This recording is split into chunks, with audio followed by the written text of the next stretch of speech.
რამდენი კანონი და რეგულაცია და მავნებლობა მიღებულია ამ USAID-ის დაფინანსებით. მარტო ჩვენ ამდენ იმაზე ვიყავით გასვლით შეხვედრაზე, რომელსაც USAID დაფინანსებდა. მაგალითად, თელი ეს რუსეთის სასამართლო იყო USAID-ის გაპრავებულია ფაქტობრივად. უამრავი ბოროტებას ქოცება ჩაიდინეს USAID-მა გაუმაგრა ზურგი. შენ რო იტყოდი რომ კაცო, ამას რას აკეთებ?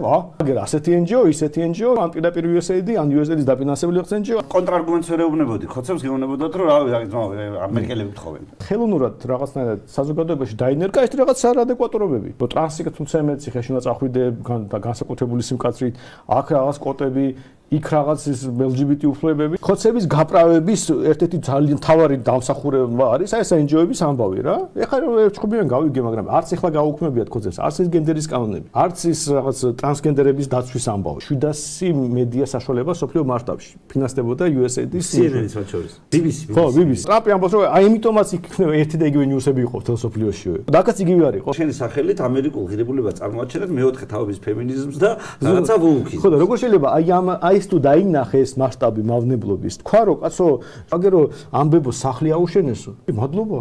მაგრამ ასე ხოცების ბევრ კახს საქმეს აკეთებენ ამ ლოგიკით. ყველას ეს ისინი აგებენ სადღაც. ხან სკოლას გაგიდებენ და მე ხან გზას გაგიკეთებენ.